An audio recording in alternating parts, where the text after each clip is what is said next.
My own daughter looked me straight in the eye and said she'd always loved her father more than me.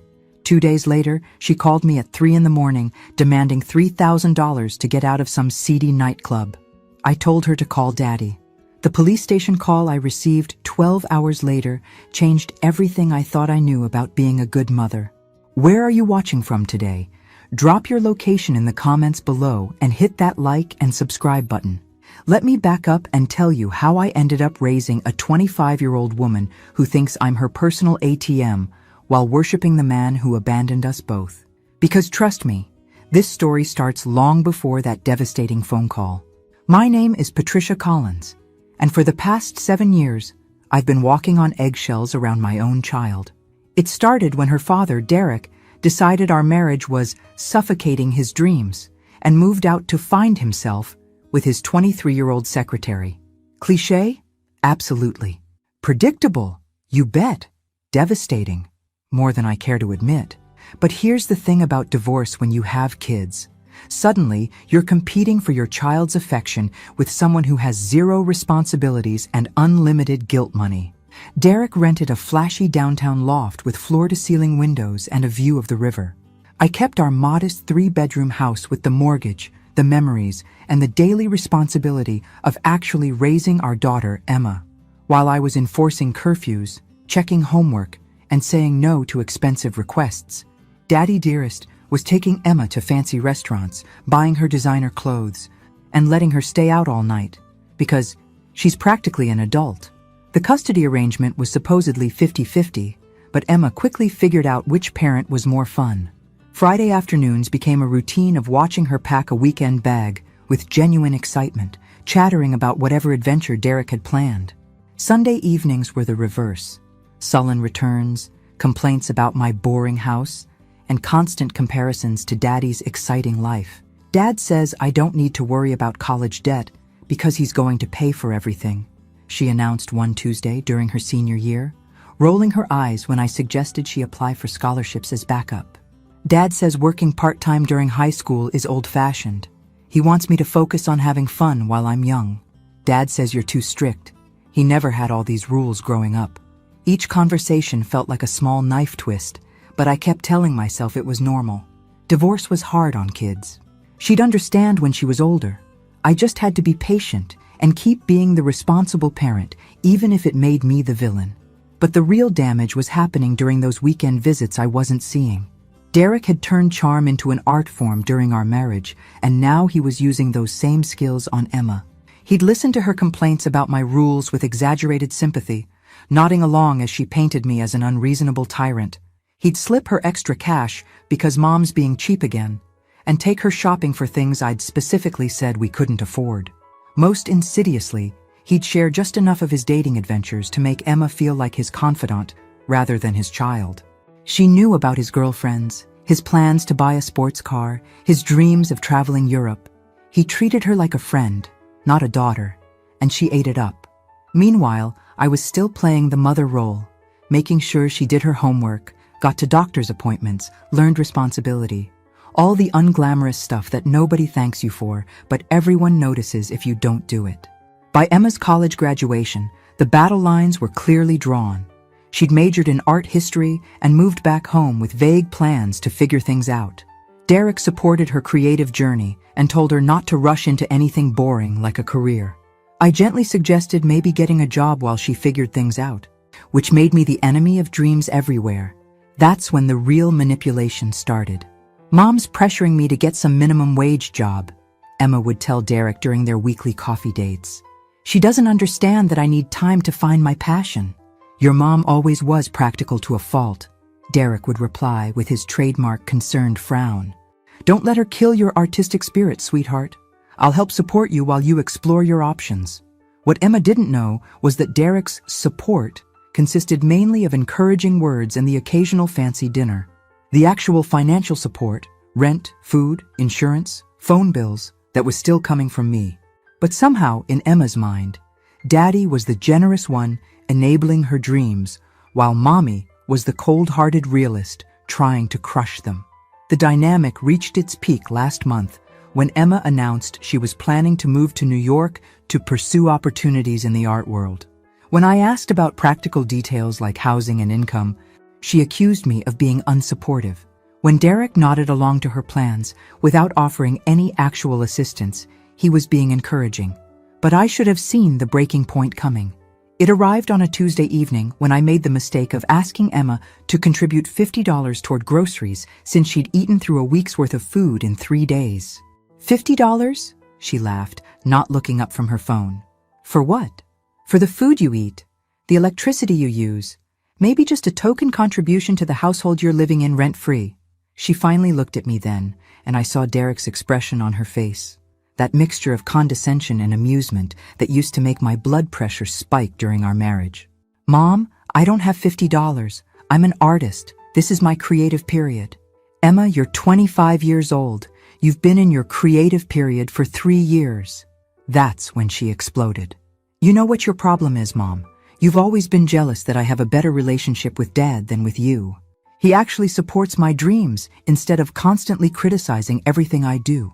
The words hit like a physical blow, but I tried to keep my voice level. Sweetheart, I'm not criticizing your dreams.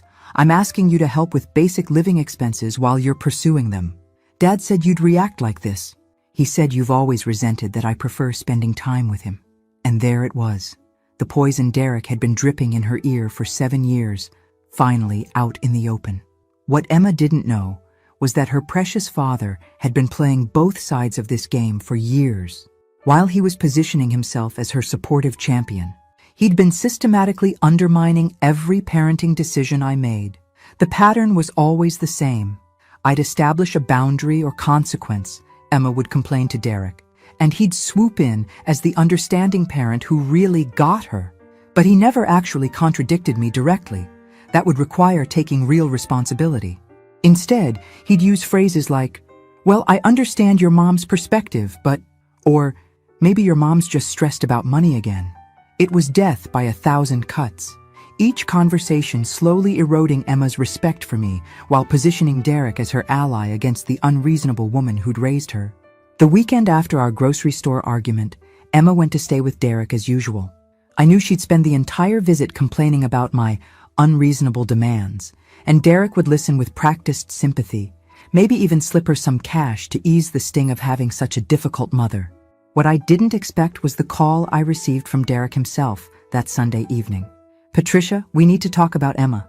His voice had that serious, concerned tone he'd perfected during our marriage, the one that always preceded him explaining how I was handling something wrong. "What about Emma? She's really upset about this money situation. You're putting too much pressure on her." I took a deep breath, reminding myself not to engage with his manipulation tactics. "Derek, Emma is 25 years old and has been living in my house rent-free for 3 years.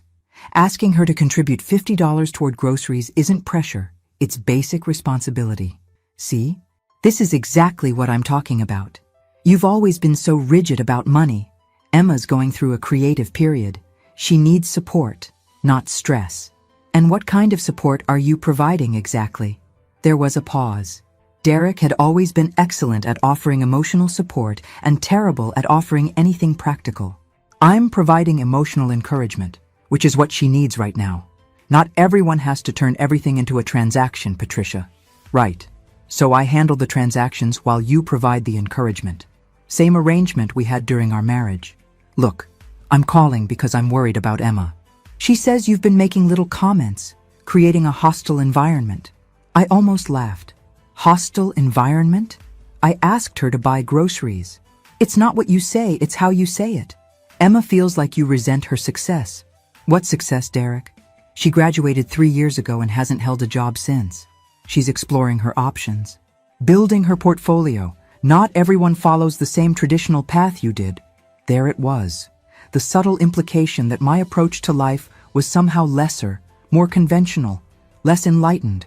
Derek had been making comments like that throughout our marriage, always with just enough ambiguity that I couldn't call him out directly. "Derek, if you're so concerned about Emma's well-being, perhaps you'd like to contribute to her living expenses. Or better yet, she could move in with you." Another pause. This was always where Derek's supportive father act hit reality. "You know, my living situation isn't set up for long-term guests. And frankly, I think Emma benefits from having stability at home while she figures things out. Translation. He liked playing the fun parent on weekends, but had zero interest in dealing with the day-to-day reality of supporting an adult child. Then I'd suggest you support my efforts to help her become independent, instead of undermining them. Patricia. I'm not undermining anything. I'm just saying maybe there's a gentler approach. Emma's sensitive. Emma was 25 years old and sensitive about being asked to buy groceries. But somehow, this was my fault for being too demanding rather than Derek's fault for enabling her complete lack of responsibility. The conversation ended with Derek suggesting I think about how my approach was affecting Emma's emotional well-being, as if the past 7 years of watching my daughter choose her father over me at every opportunity hadn't already given me plenty to think about. That week, Emma barely spoke to me except to make pointed comments about how some people didn't understand that creativity couldn't be rushed. She started spending even more time at Derek's place, often not coming home until late at night, sometimes not at all. When I asked where she'd been, she'd give vague answers about working on projects or networking with other artists. But her portfolio remained unchanged, and her networking seemed to consist mainly of going to expensive restaurants and clubs with Derek and his rotating cast of 20-something girlfriends. The breaking point came the following Tuesday, exactly a week after our grocery store argument. I'd had a particularly difficult day at work. Budget cuts at the hospital where I worked as a nurse meant longer hours and more stress for everyone. I came home to find Emma in the kitchen, having apparently made herself an elaborate meal using ingredients I'd planned for the entire week. Emma? Those were the groceries for this week. She looked up from her plate with Derek's exact expression of mild annoyance. Mom, I was hungry. I'll replace whatever I used. With what money? Dad said he might give me some spending money this weekend. Might. This weekend. So I should just wait and hope your father follows through on his vague promises while I figure out what to eat for the rest of the week. Emma's eyes narrowed. You know what? I'm tired of walking on eggshells in my own house. Your house? Emma, I pay the mortgage, the utilities, the insurance, and apparently all the food. What exactly makes this your house? That's when she stood up, her face flushed with anger that looked eerily familiar. Fine. You want to know how I really feel? I've always loved Dad more than you. You're so annoying with your constant rules and complaints and making everything about money. That's why he left Mom. Because you're exhausting to live with. The words hung in the air between us like poison gas.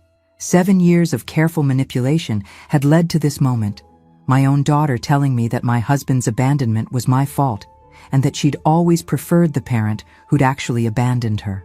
Emma, your father left because he was having an affair with his secretary. Whatever.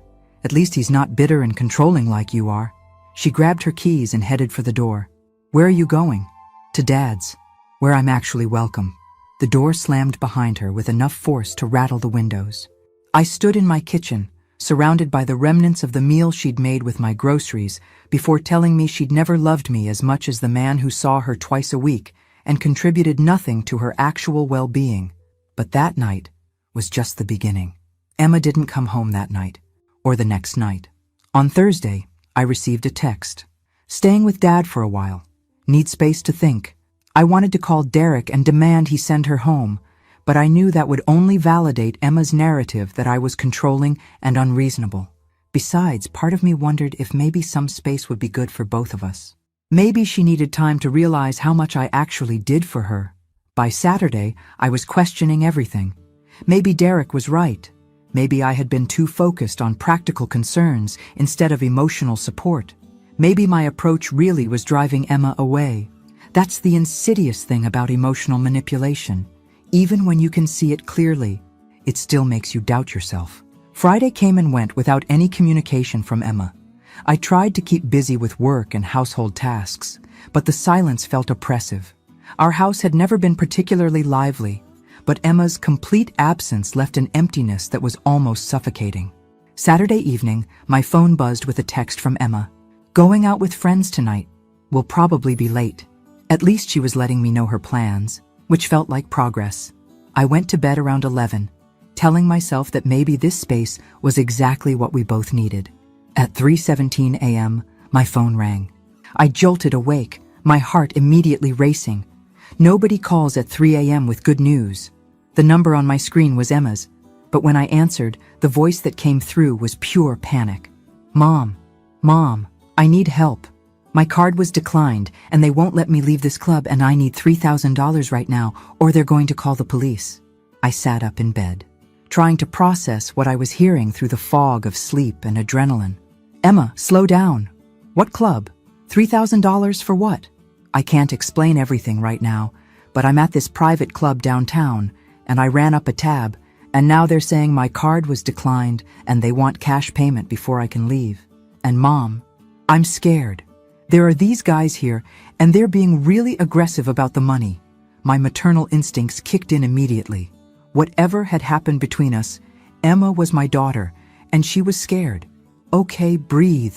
What's the name of the club? I'll come get you. No, you can't come here. They said they only want cash, no personal checks or anything like that. Just straight cash, $3,000. Something about her tone was off, the words coming too fast, like she was reading from a script. Emma, $3,000? What kind of club charges $3,000? Mom, please, I can't explain everything right now, but I really need you to send the money. I can pay you back, I promise. Dad said he'd give me some money this weekend, and... Wait, where is your father in all this? There was a pause. In the background, I could hear what sounded like music and conversation, but nothing that suggested Emma was in immediate danger. He's not answering his phone right now. Not answering his phone at 3 in the morning when his daughter needs $3,000? Mom, please, can you just help me? I'll transfer the money to you as soon as I get home, I swear. I looked at the ceiling of my bedroom, the same bedroom I'd shared with Derek before he decided I was too suffocating for his dreams. The same bedroom where I'd cried myself to sleep countless nights after Emma chose him over me. The same bedroom where I'd questioned whether I was really as terrible a mother as they both seemed to think. Emma, you just told me 2 days ago that you've always loved your father more than me because I'm so annoying and exhausting. You said my focus on money and responsibility is why your father left. Now you're calling me at 3 in the morning asking for $3,000 that you'll pay back with money your father might give you this weekend? Mom, this isn't the time for... No, Emma, I think this is exactly the time. Lee, you've spent 3 years living in my house rent-free while telling me how unreasonable I am for asking you to contribute $50 toward groceries. You've spent 7 years choosing your father over me every time, despite the fact that I'm the one who's actually supported you financially and emotionally. And now you want me to send you $3,000 at 3 in the morning to get you out of whatever mess you've gotten yourself into? Mom, please, I'm scared. But I wasn't hearing fear anymore. I was hearing manipulation. The same tone Derek used to use when he wanted something from me, making his poor choices my emergency. Emma, here's what you're going to do. You're going to call your father, the one you love more than me, and ask him for $3,000. Since he's been telling you for 7 years that he's so supportive and I'm so unreasonable, this seems like the perfect opportunity for him to prove it. Mom, he's not answering. Then keep calling. Text him. Show up at his apartment. Figure it out. You're 25 years old, and you've made it clear that you don't need my help or my guidance. So don't ask for my money. I can't believe you're doing this to me. For a moment, I almost caved. Almost apologized and asked for the address so I could rush downtown with my credit card and fix whatever mess she'd gotten into.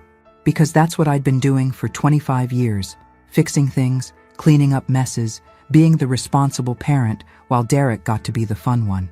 But then I remembered her face when she told me she'd always loved him more. I remembered 7 years of being undermined and dismissed and treated like an ATM with an attitude problem. Emma, I love you. But I'm not sending you $3,000 at 3 in the morning to solve a problem that your beloved father should be handling. Call Daddy. Ask him for help. Let him prove how supportive he really is. I hung up the phone. My hands were shaking. But for the first time in years, it wasn't from fear or hurt. It was from the adrenaline of finally saying no to the manipulation that had been controlling my life since Derek left. I turned off my phone and went back to sleep. But I should have known that wouldn't be the end of it. I woke up Saturday morning feeling something I hadn't experienced in years: peace. For the first time since Emma had moved back home, my house was quiet. Not because she was sulking, but because I'd finally stopped enabling her emotional manipulation. I made coffee in my favorite mug, sat on my back porch, and watched the sunrise. No crisis to manage, no manipulation to navigate, no guilt to carry for someone else's poor choices. Just silence and the realization that I'd been holding my breath for 7 years without realizing it.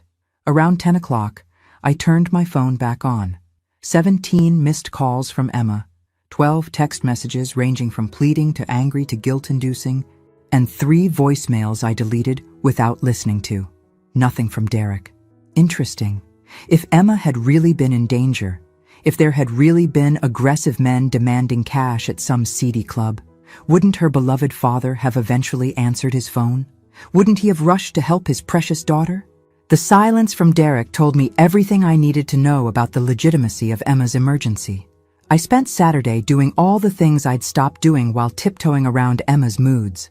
I cleaned the house thoroughly, went grocery shopping without worrying about someone eating a week's worth of food in one sitting, and even called my sister Linda for the first time in months. Patricia, it's so good to hear from you. How are things with Emma? Complicated, but maybe getting less complicated. I didn't go into details, but it felt good to talk to someone who remembered who I was before I became the villain in Derek and Emma's story. Sunday morning brought the call I'd been expecting, though not from who I'd expected. Mrs. Collins, this is Officer Martinez with the Downtown Police Department. I'm calling about your daughter, Emma Collins. My heart stopped. Despite my anger and hurt, Emma was still my child, and the fear that I'd let something terrible happen to her by not sending the money hit me like a physical blow. Is she okay?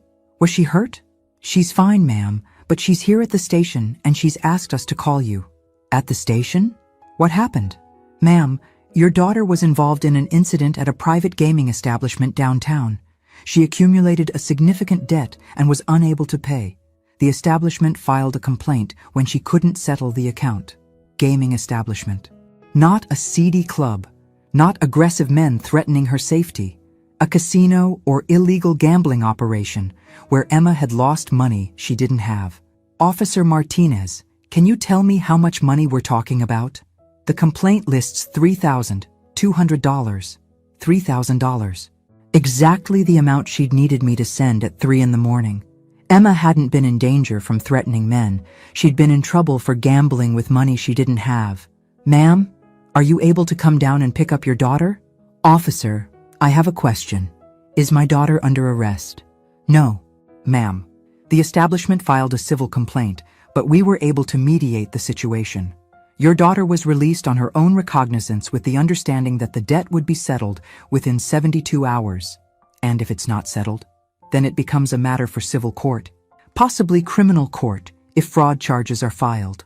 I sat down heavily on my couch. Emma had gambled away $3,000, lied to me about being in danger, tried to manipulate me into paying her debts, and was now facing potential fraud charges if the money wasn't paid by Tuesday. Mrs. Collins? Are you there? Yes, I'm here. Officer Martinez, can you tell me if my daughter's father was contacted about this situation? Let me check. Yes, ma'am. Derek Collins was contacted but declined to come to the station. He said he wasn't able to assist with the situation at this time. Of course he did. Derek, the supportive father who understood Emma so much better than her unreasonable mother, had declined to help when his precious daughter was actually in trouble. Mrs. Collins, your daughter is asking to speak with you. Put her on. Emma's voice was small and scared, completely different from the confident woman who told me I was too annoying to love just 4 days earlier. Mom, I'm so sorry. I know I messed up, but I really need your help. Emma, you lied to me. You told me you were in danger when you'd actually been gambling. I was scared, I panicked, but Mom, if I don't pay this money by Tuesday, they're going to press charges.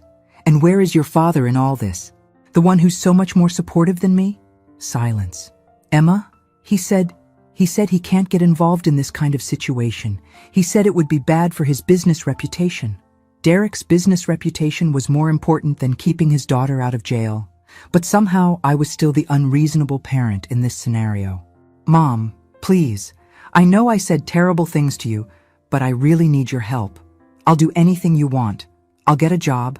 I'll pay rent. I'll pay you back every penny. For 7 years, Emma had been Derek's princess, the daughter who preferred his permissive, consequence-free approach to parenting. For 7 years, she'd treated me like an obstacle to overcome rather than a parent to respect. But Derek wasn't answering his phone when she needed $3,000 to stay out of jail. I thought about the woman I'd been before my marriage fell apart, strong, capable, unwilling to be taken advantage of. I thought about the woman I'd become afterward, constantly second-guessing herself, walking on eggshells, accepting emotional crumbs from her own child. "Mrs. Collins?" Officer Martinez was back on the line. "Your daughter needs to be picked up, and we need to know how this debt situation will be resolved." I looked around my quiet house, my peaceful house, the house that had been stress-free for exactly 48 hours. "Officer Martinez, please tell my daughter that her father will be handling this situation. She should call him and work out the arrangements directly." "Ma'am, I believe she's already tried to contact her father." "Then she should try harder. I'm not available to help with this." I hung up the phone and immediately called Derek. He answered on the first ring. "Patricia, I was wondering when you'd call. Your daughter is sitting in a police station because she owes $3,000 to a gambling establishment. The police say you declined to help. This is exactly the kind of situation I was talking about. Emma needs support and understanding, not judgment. Derek, she needs $3,000 to avoid fraud charges. That's not judgment, that's reality. Look, Patricia, I can't just drop everything and rush downtown with a checkbook every time Emma makes a mistake. I have responsibilities. But I can?" Silence. "Derek, for 7 years, you've positioned yourself as the understanding, supportive parent, while I've been the bad guy for trying to teach Emma responsibility. Now she's in real trouble, and you're nowhere to be found. Where's all that support now?" "This is different. This is serious legal trouble." "Exactly. This is what happens when children don't learn consequences. This is what happens when one parent enables and the other parent gets blamed for being realistic." My phone beeped with another call. "Emma, I have to go, Derek. Your daughter is calling me again. Probably because her beloved father won't help her." I switched to Emma's call. "Mom, Dad said he can't help me because of his business reputation. Mom, I'm really scared. If I get arrested, I'll have a criminal record. I'll never get a real job." And there it was. The consequences Emma had never had to face before were finally catching up with her, and Derek was nowhere to be found. But then Emma said something that made my blood run cold. "Mom, there's something else I need to tell you about what really happened last night." "Mom, the gambling thing, that's not the whole story." I felt my stomach drop. "What do you mean, Emma?" "I wasn't alone at the casino. I was with Jason."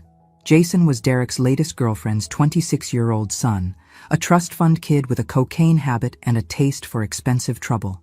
Emma had mentioned him a few times over the past month, always with the kind of breathless excitement that meant she had a crush. "Emma, what does Jason have to do with this?" "He's the one who brought me to the casino. He said he knew people there, that he could get us into the VIP room. He said he'd teach me how to play poker properly." My nurse instincts kicked in.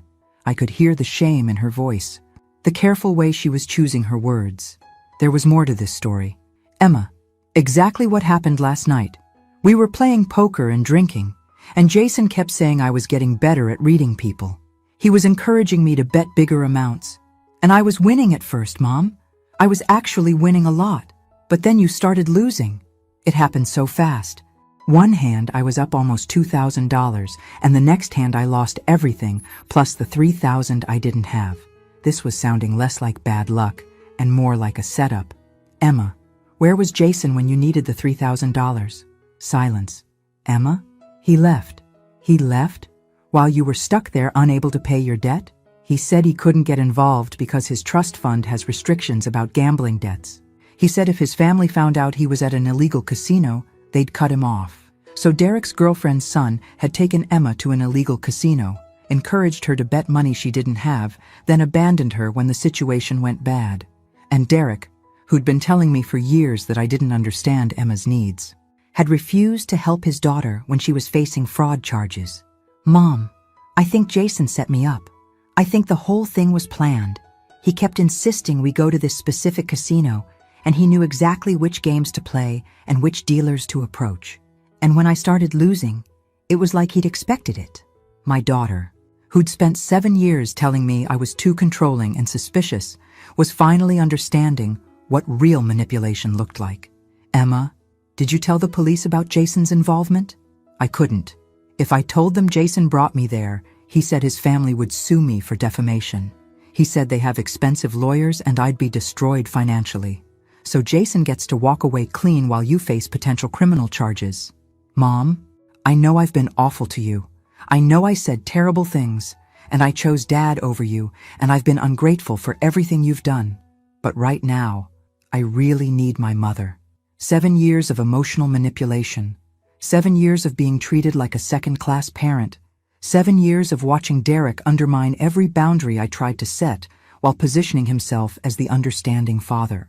And now, when Emma was in real trouble, Derek had vanished, and his girlfriend's son had used my daughter as a pawn in some kind of casino scam. Emma, I need to ask you something, and I need you to be completely honest with me. Okay. How long has your father known about your relationship with Jason? Another pause. This one longer. Emma, he introduced us about 2 months ago. He said Jason was a good guy from a good family and that I should get to know him better. The pieces clicked into place with sickening clarity. Derek had introduced Emma to a gambling addict trust fund kid, knowing full well what kind of influence Jason would be. He'd encouraged their relationship, probably enjoying the idea that Emma was dating someone from a wealthy family. And when their relationship led Emma into serious trouble, Derek had disappeared faster than a magic trick. Mom, I know you probably think I deserve this. I know I've been terrible to you. I closed my eyes, thinking about the woman I'd been before Derek's manipulation campaign began. Before I started second-guessing every parenting decision. Before I became afraid of my own daughter's disapproval. Emma, I don't think you deserve to have criminal charges hanging over your head. But I also don't think I should have to clean up the messes created by your father's judgment about appropriate people for you to date. So you won't help me? I thought about Derek, probably having brunch with his current girlfriend while his daughter sat in a police station. I thought about Jason, safe in his trust fund bubble, while Emma faced fraud charges. I thought about 7 years of being painted as the unreasonable parent, while Derek collected all the credit for being supportive. Emma, I'll help you. But there are going to be conditions. Anything, Mom. I'll do anything. First, you're going to tell me everything about your relationship with Jason and exactly how last night happened. No lies, no omissions, nothing left out. Okay. Second, you're moving back home today and you're getting a job this week. Not eventually. Not when you feel ready, this week. Yes, absolutely. Third, you're going to have a conversation with your father about his role in this situation and his decision to abandon you when you needed help. Mom, I don't think Dad will... Emma, your father introduced you to someone who led you into serious legal trouble, then refused to help when that trouble materialized. If he wants any relationship with you going forward, he's going to have to explain himself. And if he won't? I looked out my kitchen window at the garden I'd planted alone, in the house I'd maintained alone, thinking about the daughter I'd essentially raised alone while Derek played weekend father. Then you'll finally understand the difference between a parent who enables and a parent who actually protects you. I could hear Emma crying on the other end of the line. Mom, I'm so sorry. I'm sorry for everything I said and everything I did, and for choosing Dad over you when you were the one taking care of me the whole time. Emma, we'll talk about all of that when you get home. Right now, I need to figure out how to get you out of this mess without destroying my retirement savings. What do you mean? I hadn't told Emma about the second mortgage I'd taken on the house to pay for her college expenses, the ones Derek had promised to cover but never actually contributed to. I hadn't told her about the credit card debt I'd accumulated covering her living expenses while she found herself. I hadn't told her that $3,000 represented a significant chunk of my emergency fund. Never mind. I'll pick you up in an hour. But as I hung up the phone, I realized this situation was bigger than just Emma's gambling debt. Derek had been playing a long game, manipulating both of us for 7 years, and I was beginning to suspect that Emma's trouble with Jason wasn't an accident.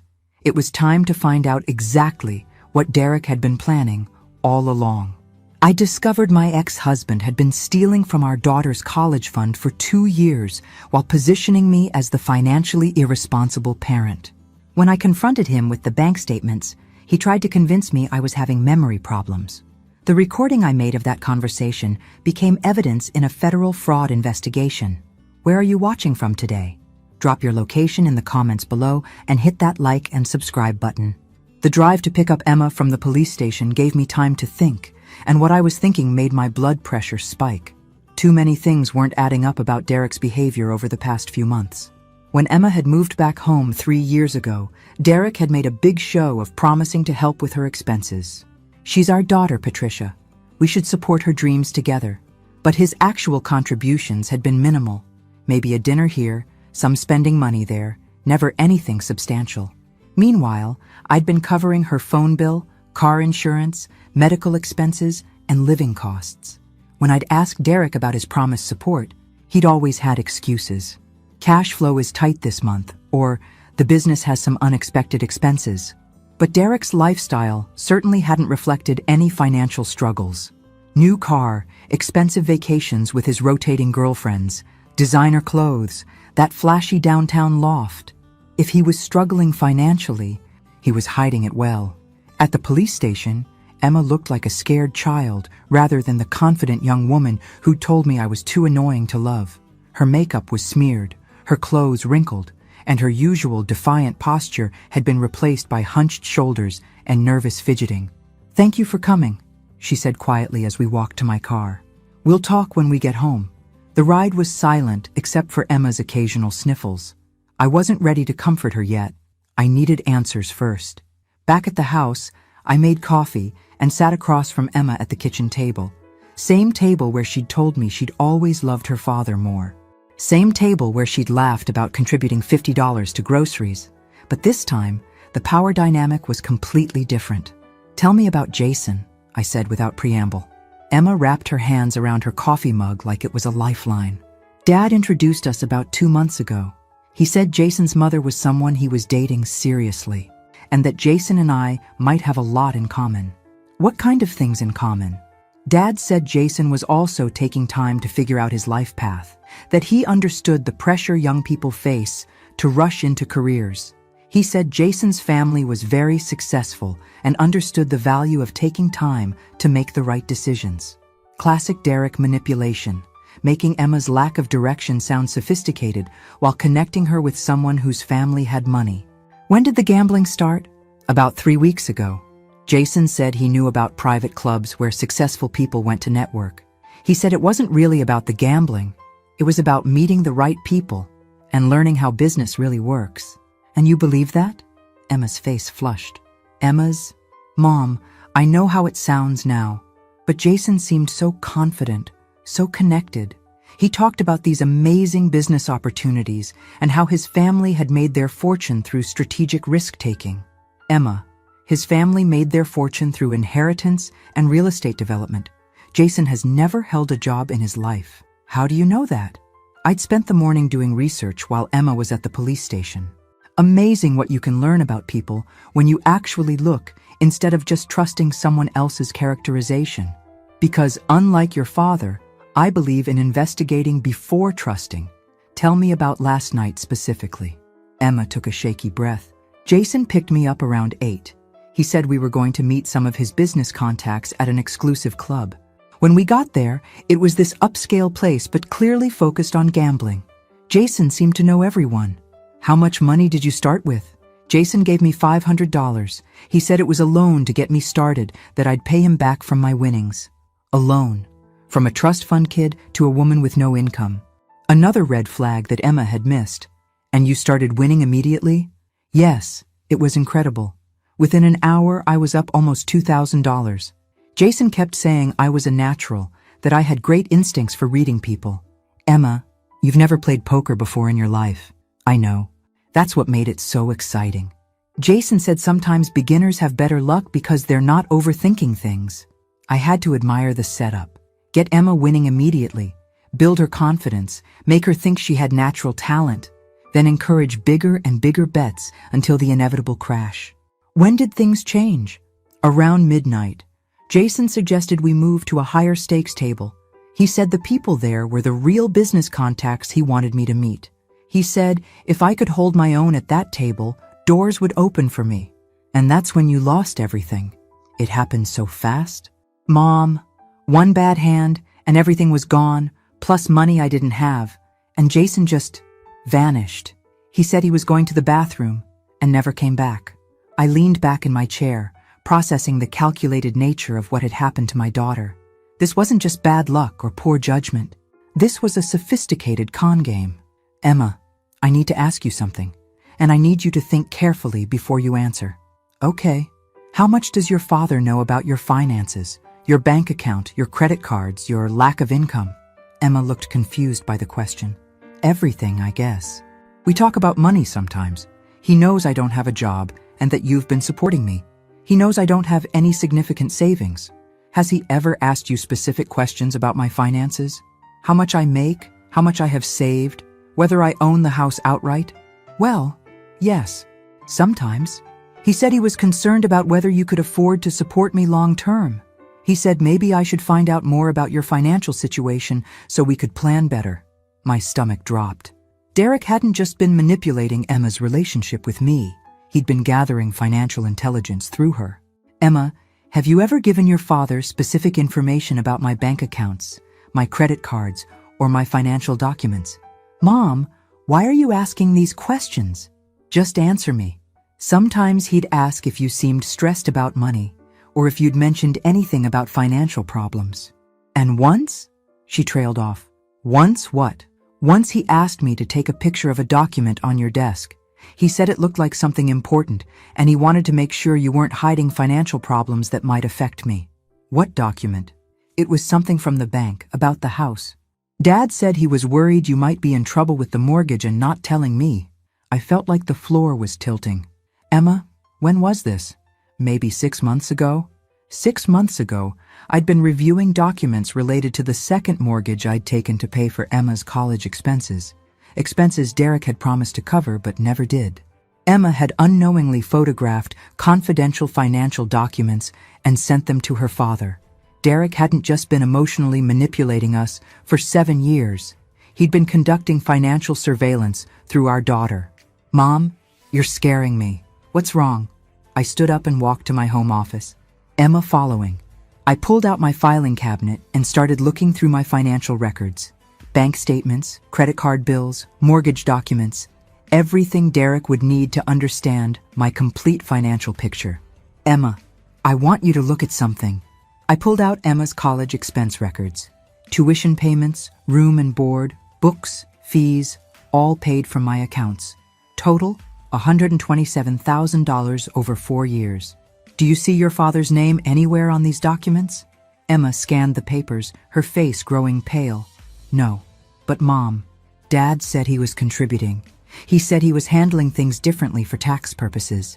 Emma, your father contributed exactly $0 to your college education.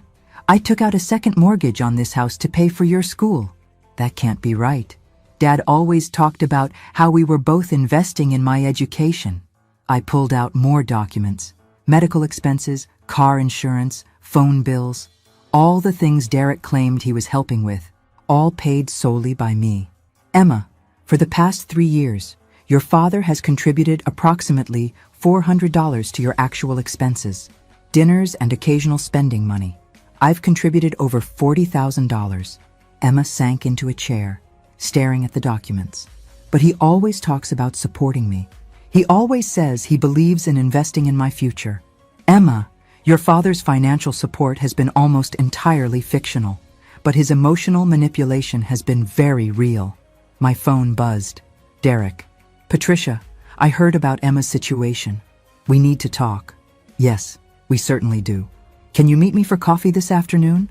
There are things you need to understand about what really happened last night. Something in his tone set off every alarm bell I had. Derek wanted to meet in person to discuss Emma's gambling incident. The same Derek who'd refused to help his daughter when she was sitting in a police station. Where do you want to meet?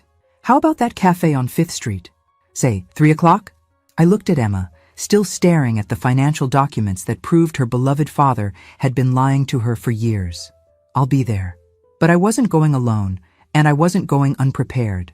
Because I was beginning to suspect that Emma's gambling disaster wasn't just a coincidence.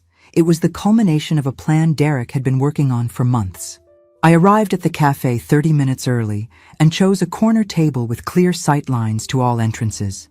Call it paranoia, but something about Derek's sudden interest in meeting face-to-face felt wrong. In 7 years of Emma-related crises, he'd never once suggested we meet to discuss solutions. Emma had wanted to come with me, but I'd convinced her to stay home. This conversation needed to happen without Derek being able to manipulate her emotions in real time. What Emma didn't know was that I wasn't really alone. My sister Linda was sitting 3 tables away, pretending to read a book, but actually recording everything on her phone. After discovering Derek's financial surveillance campaign, I decided turnabout was fair play. Derek arrived exactly on time, looking like he'd stepped out of a men's fashion magazine. Expensive suit, perfect hair, that confident smile that had once made me feel lucky to be married to him. Now, it just made me nauseous. "Patricia, thank you for meeting me. You look well." I didn't return the compliment. "Let's skip the pleasantries, Derek. What do you want to talk about?" He ordered coffee and settled into his chair with the practiced ease of a man who'd spent years manipulating people into giving him what he wanted. "I've been thinking about Emma's situation, and I have some concerns about how you're handling it." "How I'm handling it?" "Derek, you refused to help your daughter when she was sitting in a police station facing fraud charges." "That's exactly what I mean. Patricia, you can't just throw money at every problem Emma creates. She needs to learn consequences." I almost choked on my coffee. "Derek, you've spent 7 years undermining every consequence I've ever tried to establish. Every boundary I set, every lesson I tried to teach, every rule I enforced. You've systematically sabotaged all of it by positioning yourself as the understanding parent who gets her better than I do. That's not fair. I've always supported your parenting." "Really? Like when you told Emma that working part-time in high school was old-fashioned? Like when you said my rules about curfew were too strict? Like when you told her not to worry about college debt because you'd handle everything, then contributed nothing?" Derek's confidence flickered slightly. "Patricia, college is expensive. I did what I could." "You did nothing, Derek. I have the bank records. In 4 years, you contributed $0 to Emma's education while telling her you were handling things for tax purposes. Look, my financial situation is more complicated than you understand." "Is it?" "Because your lifestyle doesn't reflect any financial complications. New car, expensive vacations, designer clothes. Either you're lying about your financial struggles or you're lying about your priorities." Derek leaned forward, his voice dropping to the concerned tone he'd perfected during our marriage. "Patricia, I'm worried about you. You're becoming paranoid, seeing conspiracies where none exist. Emma mentioned that you've been asking strange questions about our conversations, accusing me of gathering information about your finances." There it was, the gaslighting technique he'd used throughout our marriage whenever I questioned his behavior. Make me doubt my own perceptions by suggesting I was being irrational. "Derek, Emma photographed my mortgage documents and sent them to you 6 months ago at your request. That's not paranoia, that's fact." His mask slipped completely for just a moment, and I saw something cold and calculating in his expression before he recovered. "Patricia, Emma misunderstood what I was asking for. I was concerned about your financial stability because I wanted to make sure you could continue supporting her. Concerned enough to have her secretly photograph confidential financial documents, but not concerned enough to contribute to her support yourself. This is exactly what I'm talking about. You're twisting everything into some kind of conspiracy theory." I pulled out my phone and opened the voice recording app, making sure Derek could see what I was doing. "Derek, let's talk about Jason." "What about him?" "You introduced Emma to a gambling addict trust fund kid who led her to an illegal casino and abandoned her when she got in trouble. Either you have terrible judgment about appropriate people for our daughter to date, or this was intentional. That's ridiculous. Jason comes from a good family. Jason comes from a family with money, which isn't the same thing. And you knew about his gambling problems when you introduced them." Derek's jaw tightened. "How could I have known that?" "Because Jason's mother is Sandra Martinez, the real estate agent you've been dating for 6 months. And 3 months ago, Sandra asked you for advice about Jason's gambling debts because she knew you work in finance. She told Emma all about it yesterday when Emma called her looking for Jason. This was a lie, but Derek didn't know that. I wanted to see how he'd react to being caught in his web of deception. His face went completely white. Patricia, I think you're having some kind of breakdown. These accusations are becoming delusional. Derek, yesterday you refused to help your daughter when she was in police custody. Today, you're sitting here trying to convince me I'm delusional for asking why you introduced her to someone you knew would get her in trouble. What exactly is your endgame here? My endgame? Patricia, my endgame is helping Emma become an independent adult instead of enabling her dependence on you. By having her accumulate $3,000 in gambling debt, Emma made her own choices. She's 25 years old. Emma made choices based on information you provided and introductions you made. You set this situation in motion. Derek stood up abruptly. Patricia, I came here hoping we could work together to help Emma, but you're clearly not in a mental state to have a rational conversation. Sit down. Derek, something in my voice made him hesitate. Sit down, or I'm going to start asking very loud questions about why you introduced your daughter to a gambling addict, then refused to help when that relationship led to her facing fraud charges. He sat down, but his whole demeanor had changed. The charming mask was completely gone, replaced by something much uglier. What do you want, Patricia? I want the truth about what you've been planning. I want to know why you've spent 7 years turning our daughter against me while gathering information about my finances through her. I want to know why you introduced her to Jason. And I want to know what you thought was going to happen when she got in trouble. Derek was silent for a long moment, clearly calculating his next move. Finally, he spoke, and his voice was completely different, cold, calculating, stripped of all pretense. Patricia, you've been living beyond your means for years, taking out a second mortgage to pay for Emma's college, accumulating credit card debt to support her lifestyle, depleting your retirement savings to maintain a standard of living you can't afford. Emma's gambling debt is just the latest in a series of financial crises that are going to destroy you. And you know this how? Because I've been watching. Because Emma tells me everything about your financial stress, your late-night worry sessions, your conversations about money. You're drowning, Patricia, and you're too proud to admit it. So your solution was to make things worse by introducing Emma to a gambling addict? Derek smiled, and it was the most chilling expression I'd ever seen on his face. My solution was to help you see that you can't afford to support Emma anymore, that she needs to become someone else's responsibility. Someone else's responsibility? Derek, she's your daughter. She's a 25-year-old adult who needs to learn that her mother can't solve all her problems with money she doesn't have. I stared at him, finally understanding the scope of what he'd been doing. Derek, you've been systematically destroying Emma's relationship with me while gathering intelligence about my finances. You introduced her to Jason knowing he'd get her in trouble, then refused to help when that trouble materialized. You wanted me to exhaust my savings paying her gambling debt. I wanted you to realize you can't afford to keep enabling her. No. You wanted me financially destroyed so that Emma would have to turn to you for support. Except you have no intention of actually supporting her, do you? Derek's silence was answer enough. My phone buzzed with a text from Linda. Got it all. Sending copies to cloud storage now. I stood up, feeling lighter than I had in years. Derek, you've just confessed to financial manipulation and elder abuse while being recorded. I think our conversation is finished.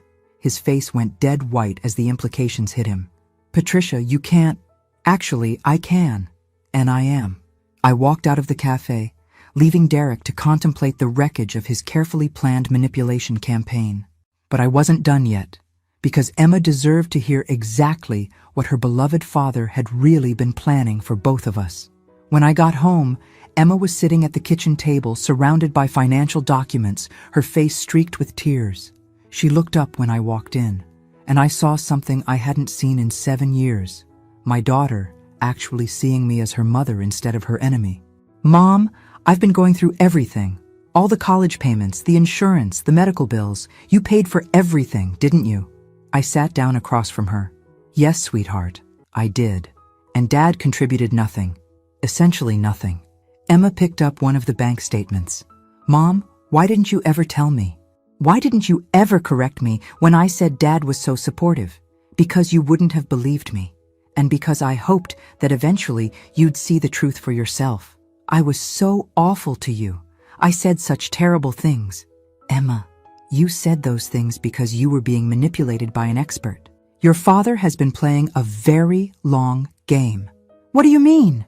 I told her about the cafe meeting, about Derek's admission that he'd been watching my finances through her, about his confession that Emma's introduction to Jason had been intentional. Emma's face went through a series of expressions: confusion, disbelief, then growing horror as the pieces fell into place. He wanted me to get in trouble so you'd go broke paying for it? That's exactly what he wanted. And when I couldn't afford to support you anymore, you'd have to turn to him. But he wouldn't actually help me. No, sweetheart, he's never helped you. He's just convinced you that he was helping while I was actually doing the work. Emma was quiet for a long time, processing the systematic nature of the deception she'd been living under. Mom, there's something else, something I didn't tell you about last night. What? Before we went to the casino, Jason took me to dinner at this expensive restaurant. He said we were meeting his mother and her boyfriend there. Derek and Sandra? Yes. And during dinner, Derek kept asking me questions about your health, whether you seemed forgetful lately, whether you'd been making any unusual financial decisions. My blood ran cold. What kind of questions about my health? Whether you'd been repeating yourself, whether you seemed confused about dates or appointments, whether you'd been acting differently since Grandma died. My mother had died 6 months ago, the same time frame when Derek had started asking Emma to photograph my financial documents. Emma, what did you tell him? I said you seemed fine, maybe a little stressed about money, but nothing unusual. But Mom, why would he be asking those questions? I had a terrible suspicion about where Derek's plan had been heading, but I needed to confirm it. Emma, I want you to think carefully. Has your father ever mentioned anything about elder care? Or what happens when older people can't manage their finances anymore? Actually, yes. About a month ago, he was telling me about Sandra's father, who has dementia.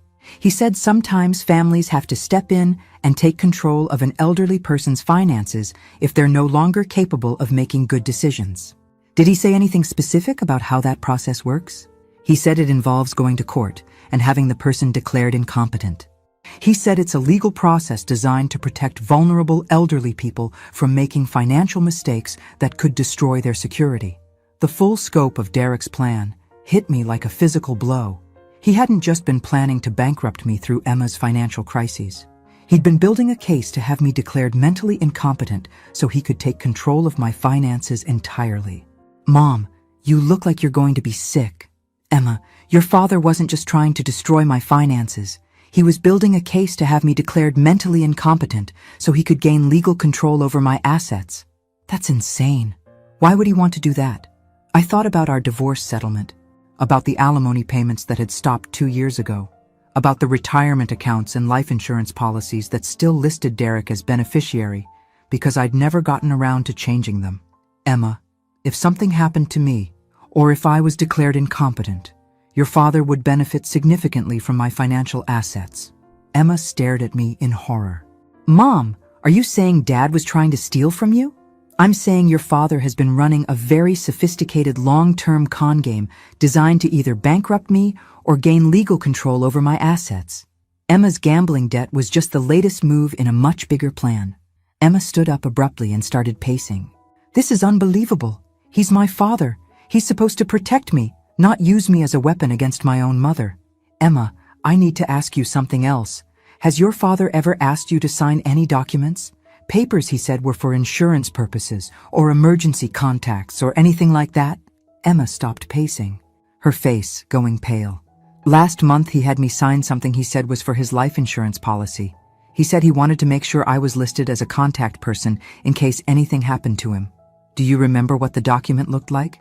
What company it was from? It wasn't from an insurance company. It was from a law office. My heart started pounding. What kind of law office? Something about elder law and family services. Mom, what did I sign? I grabbed my laptop and started searching for elder law attorneys in our area. It took me less than 5 minutes to find what I was looking for, a law firm that specialized in competency hearings and conservatorship cases. Emma, I think your father had you sign a document supporting a competency challenge against me. What does that mean? It means he was building a legal case to have me declared mentally incompetent, and he used you as a witness to my supposed incapacity. Emma sank back into her chair, the full weight of her father's betrayal hitting her. He used me to spy on you, to gather information about your finances, and to build a legal case against you, all while convincing me that you were the problem in my life. Yes, and if his plan had worked, what would have happened to me? I looked at my daughter, really looked at her, and saw someone who was finally understanding the difference between manipulation and love. Emma, if your father had gained control of my assets, you would have discovered that he had no intention of actually supporting you. You would have been left with nothing while he disappeared with my money. But I'm his daughter. Sweetheart, your father has spent 7 years proving that his relationship with you is transactional. He's never contributed to your actual well-being, only to your perception of him as the good parent. Once he no longer needed you as a weapon against me, you would have become just another inconvenience. Emma was crying now. Not the manipulative tears she'd used for years to get her way, but genuine grief for the father she'd thought she had. Mom, how do we stop him? I thought about Linda's recording from the cafe, about the document Emma had unknowingly signed, about the pattern of financial manipulation Derek had admitted to. Emma, we're going to do exactly what your father taught you to do.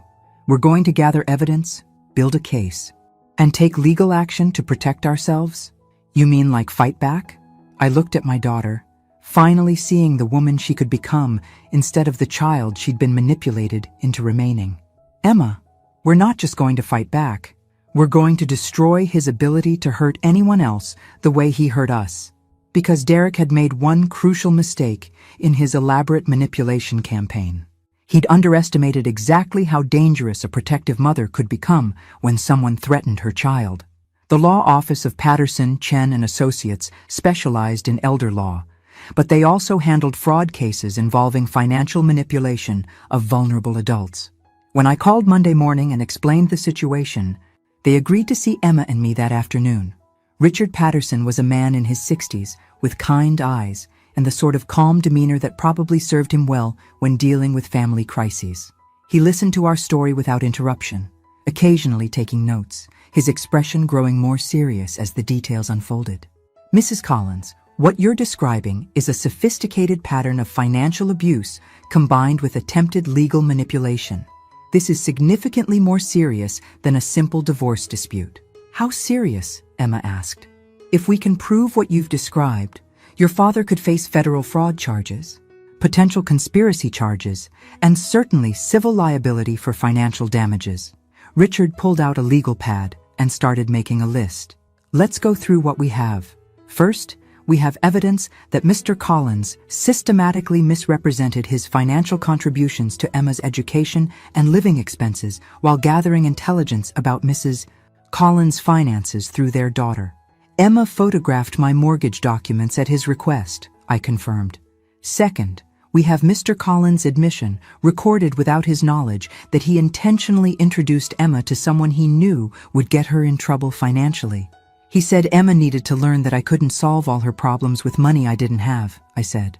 Third, we have evidence that Mr. Collins has been building a competency case against you while using Emma as an unwitting witness to your supposed mental incapacity. Emma pulled out the document she'd signed.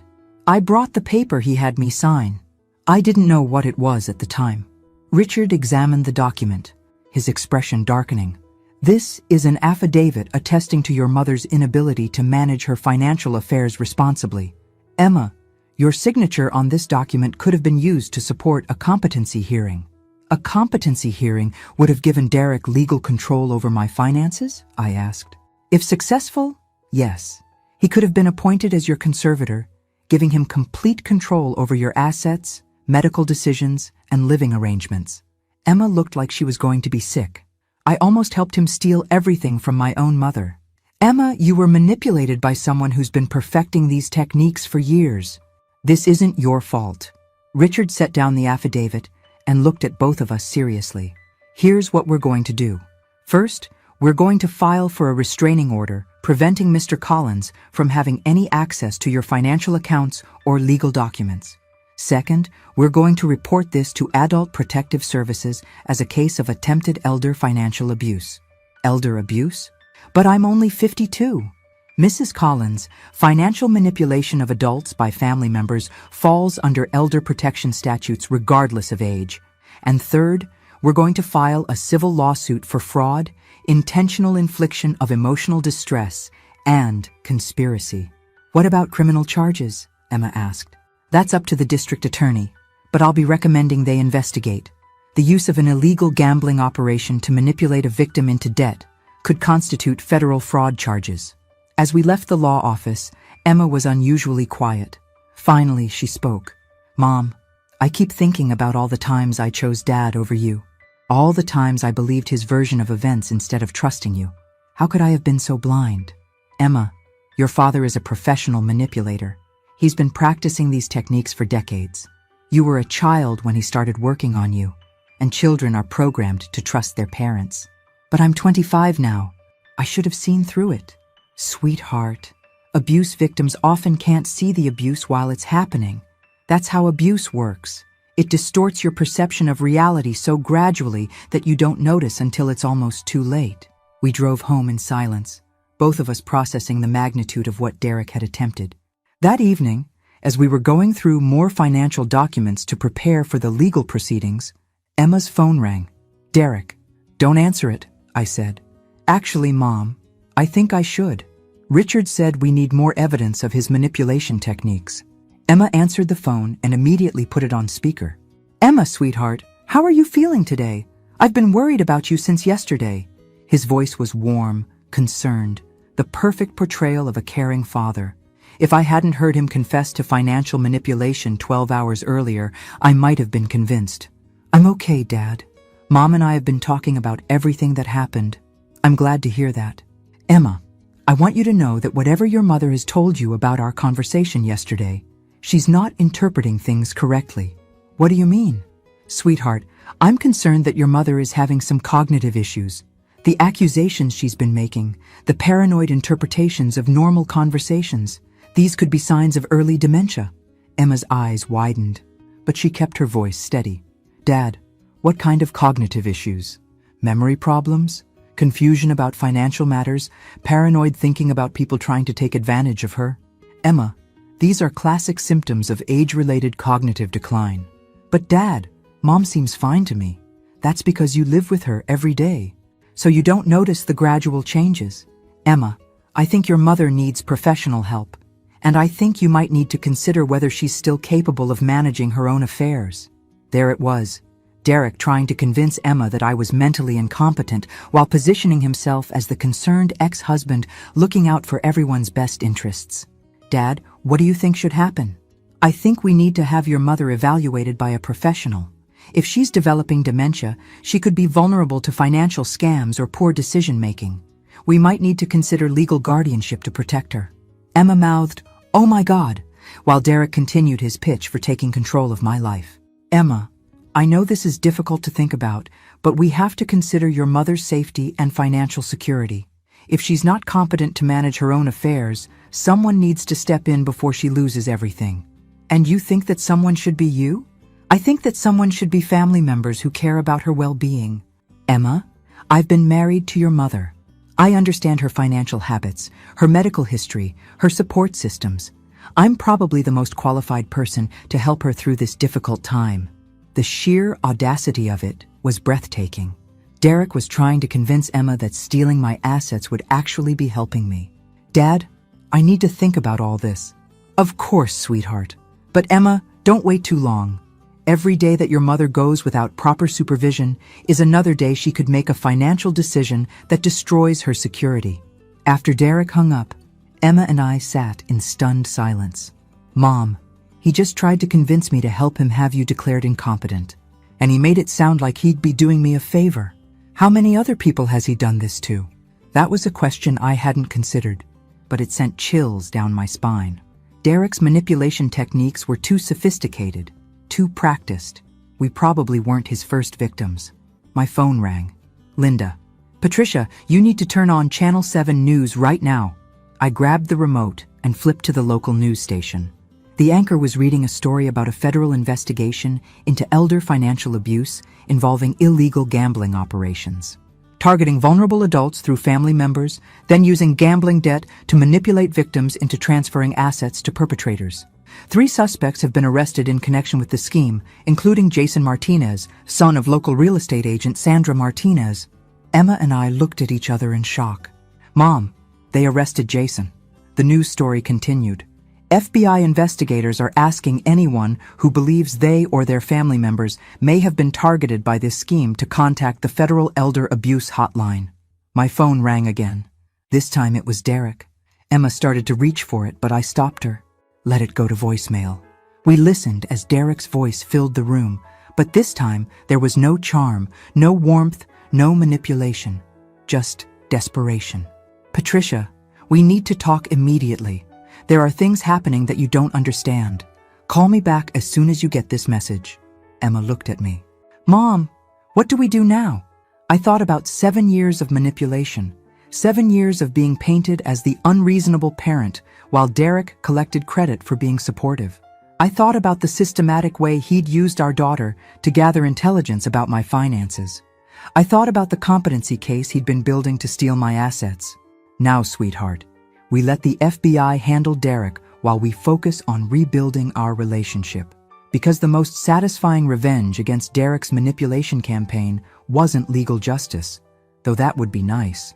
It was the fact that his elaborate plan to turn Emma against me had ultimately backfired, bringing us closer together than we'd been in years. 6 months later, I was sitting in a federal courtroom watching Derek being sentenced to 8 years in prison for elder financial abuse, conspiracy to commit fraud, and organized criminal activity. The FBI investigation had uncovered a network of financial predators who specialized in targeting single mothers and divorced women through their adult children. Derek hadn't been the mastermind. That honor belonged to Sandra Martinez and her son Jason, but he'd been a willing and enthusiastic participant in a scheme that had victimized dozens of families over the past 5 years. Emma sat beside me, occasionally squeezing my hand during the more difficult testimony. Watching your father being led away in handcuffs is traumatic, even when you know he deserves it. All rise for the Honorable Judge Patterson. As the judge entered the courtroom, I reflected on how much had changed since that awful night when Emma called me at 3 in the morning demanding money. The Emma sitting beside me now had a job. She'd started working at an art therapy center for trauma survivors 3 months ago, and discovered she had a genuine talent for helping people process difficult emotions through creative expression. She was still living at home, but now she was contributing to household expenses and saving money for her own apartment.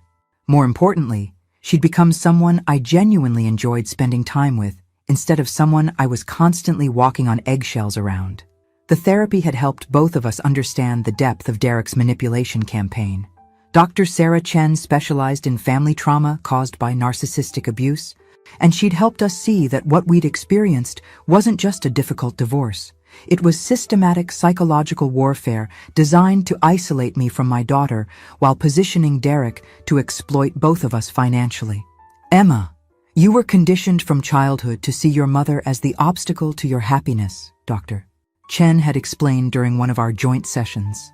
"Your father spent years teaching you that love meant getting what you wanted without consequences, while responsibility and boundaries meant rejection and cruelty." "But why?" Emma had asked. "Why would he want to destroy our relationship?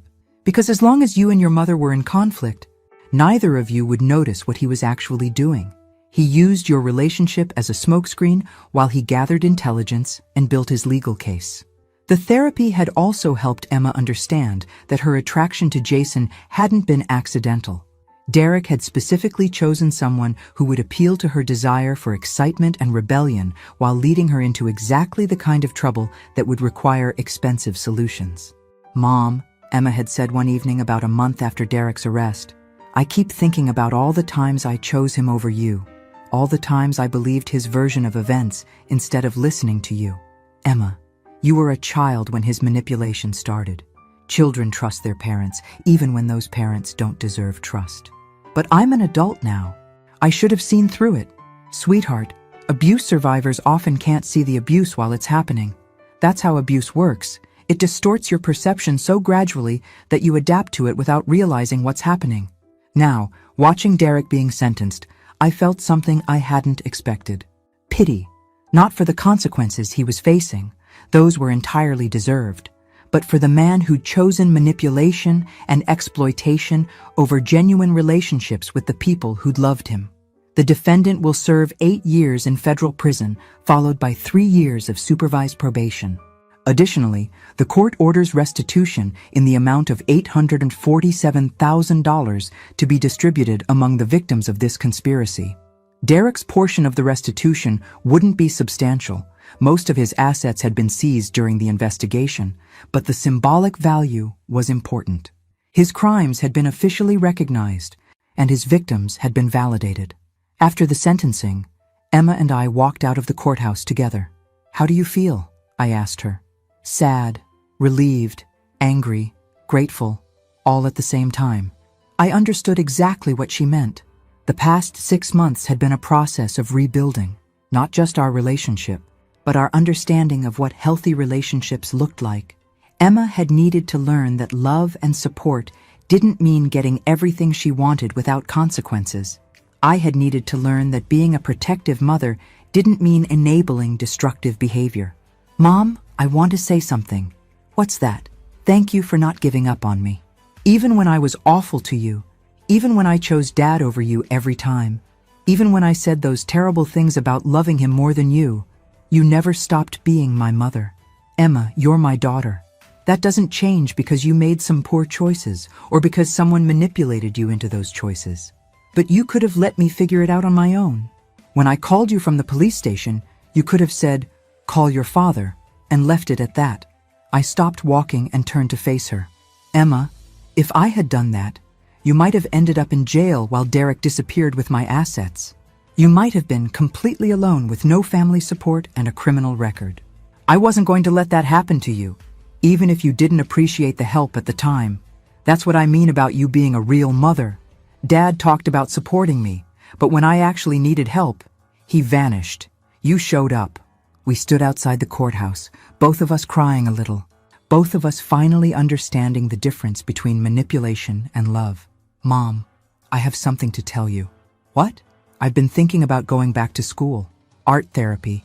After working at the center, I realized I want to help other people who've been through trauma like we have." "Emma, that's wonderful. What would you need to make that happen?" "Probably 2 years of graduate school. It would be expensive, and I'd need to keep working part-time to help with living expenses."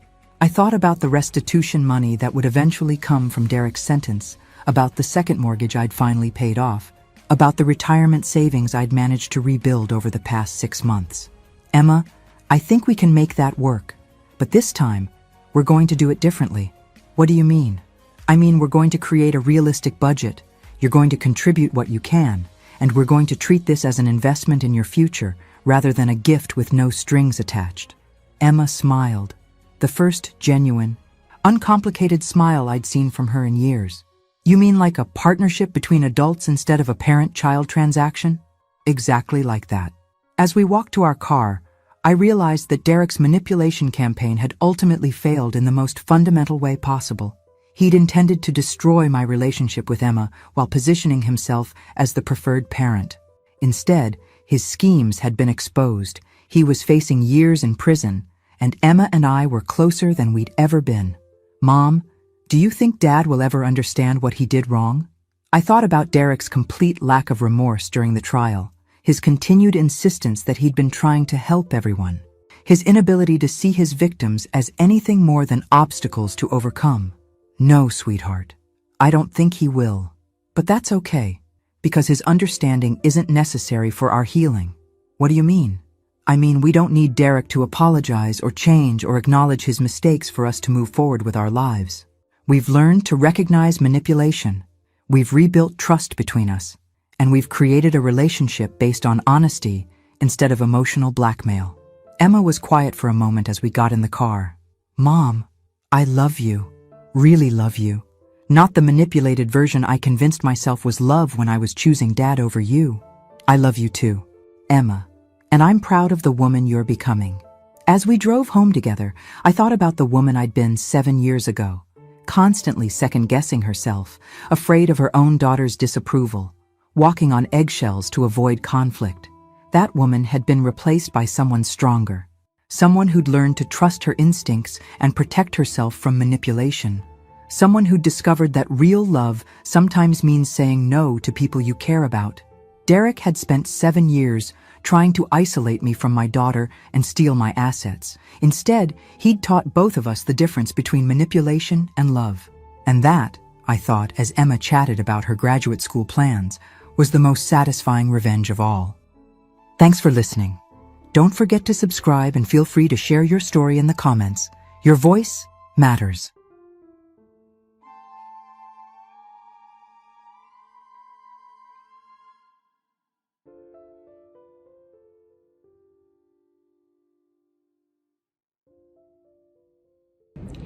Trước khi khép lại câu chuyện này, mình muốn bạn ở lại với mình thêm một chút, như một cuộc trò chuyện thực sự, không vội vàng, không kịch bản. Đôi khi mình nghĩ điều đặc biệt nhất của những câu chuyện như thế này không phải là cao trào, không phải là cái kết, mà là những cảm xúc còn đọng lại sau khi mọi thứ đã kết thúc. Bạn có bao giờ xem xong một câu chuyện rồi tự nhiên im lặng vài giây không? Không phải vì không có gì để nói, mà là vì có quá nhiều thứ đang chạy trong đầu. Mình thì có. Và mỗi lần như vậy mình lại tự hỏi, ngoài kia có bao nhiêu câu chuyện giống như thế này mà chúng ta chưa từng được nghe. Bao nhiêu con người đã trải qua những điều khó khăn như vậy nhưng không có ai kể lại. Bao nhiêu người phụ nữ đã phải mạnh mẽ trong im lặng mà không ai thực sự nhìn thấy. Đó là điều khiến mình luôn suy nghĩ rất nhiều sau mỗi video. Bởi vì sự mạnh mẽ không phải lúc nào cũng ồn ào, nó không phải lúc nào cũng là những khoảnh khắc đứng trên sân khấu hay những chiến thắng rõ ràng để mọi người vỗ tay. Đôi khi sự mạnh mẽ chỉ đơn giản là thức dậy vào mỗi buổi sáng khi bạn không còn chút năng lượng nào, tiếp tục cố gắng khi mọi thứ dường như đang chống đối lại bạn, mỉm cười dù bên trong bạn đang rất mệt mỏi. Và điều đặc biệt là rất nhiều người phụ nữ ngoài kia đang làm điều đó mỗi ngày. Không ai biết, không ai hỏi, nhưng họ vẫn tiếp tục. Những nhân vật trong câu chuyện bạn vừa xem có thể là hư cấu, nhưng cảm xúc của họ thì không hề hư cấu. Nỗi đau là sự thật, sự tổn thương là thật, và cả sự kiên cường cũng là thật. Đó là lý do tại sao mình luôn muốn kể những câu chuyện như thế này. Không phải để làm mọi thứ trở nên buồn hơn, mà để chúng ta có thể hiểu hơn, hiểu rằng đằng sau mỗi con người là cả một hành trình mà chúng ta không thể nhìn thấy. Hiểu rằng đôi khi sự im lặng của một người không phải là họ yếu đuối, mà là họ đã phải chịu đựng quá nhiều. Và hiểu rằng sự vươn lên không phải lúc nào cũng hoàn hảo. Có những lần họ sẽ gục ngã, có những lúc họ sẽ nghi ngờ chính mình, có những khoảnh khắc họ muốn từ bỏ tất cả. Nhưng rồi họ vẫn đứng dậy, không phải vì họ không sợ, mà là vì họ không còn lựa chọn nào khác ngoài việc phải tiếp tục. Và mình nghĩ đó mới là định nghĩa thực sự của sức mạnh. Không phải là không bao giờ yếu đuối, mà là vẫn bước tiếp, ngay cả khi bạn đang yếu đuối nhất. Có thể khi nghe đến đây, bạn sẽ thấy câu chuyện này không chỉ là về một nhân vật nữa, mà là về rất nhiều con người. Có thể là một người bạn của bạn, một người thân trong gia đình, hoặc thậm chí là chính bạn. Và nếu bạn từng trải qua những cảm xúc tương tự, thì mình muốn bạn biết một điều: bạn không hề đơn độc. Có thể câu chuyện của bạn chưa được kể, có thể không ai thực sự hiểu hết những gì bạn đã đi qua, nhưng điều đó không làm cho những gì bạn trải qua trở nên ít quan trọng hơn. Ngược lại, nó càng cho thấy bạn đã mạnh mẽ như thế nào để đi đến đây. Và đó cũng là lý do mình luôn hy vọng khi bạn xem được những video này, bạn không chỉ xem để giải trí, mà bạn sẽ cảm nhận, bạn sẽ dừng lại một chút để nghĩ, để nhìn mọi thứ chậm lại, để hiểu hơn về con người và về chính mình. Bởi vì đôi khi một câu chuyện có thể không thay đổi cả thế giới, nhưng nó có thể thay đổi cách bạn nhìn nhận về thế giới. Và như thế đã là rất đủ rồi. Nếu bạn đã đi cùng mình đến tận đây, thật sự mình rất trân trọng điều đó. Không phải ai cũng có đủ kiên nhẫn để lắng nghe đến tận giây phút cuối cùng. Và việc bạn vẫn ở đây có nghĩa là câu chuyện này đã chạm đến bạn, dù chỉ một chút. Nếu bạn muốn, bạn có thể tiếp tục đồng hành cùng mình trong những video tiếp theo. Vẫn sẽ là những câu chuyện như thế này. Những câu chuyện có thể sẽ khiến bạn suy nghĩ nhiều hơn, có thể khiến bạn cảm thấy nặng lòng, nhưng cũng có thể mang lại cho bạn một góc nhìn khác. Và trước khi kết thúc, mình chỉ muốn nói một điều thôi. Đôi khi cuộc sống sẽ không công bằng, đôi khi mọi thứ sẽ xảy ra theo cách mà bạn không thể kiểm soát. Nhưng điều bạn luôn có thể kiểm soát là việc bạn chọn đứng dậy như thế nào sau tất cả. Dù chậm cũng được, dù mệt cũng được, chỉ cần bạn vẫn bước tiếp thì bạn đã mạnh mẽ hơn bạn nghĩ rất nhiều rồi. Cảm ơn vì các bạn đã ở đây, đã lắng nghe và đã cùng mình đi qua những câu chuyện này. Hẹn gặp lại các bạn trong những câu chuyện tiếp theo.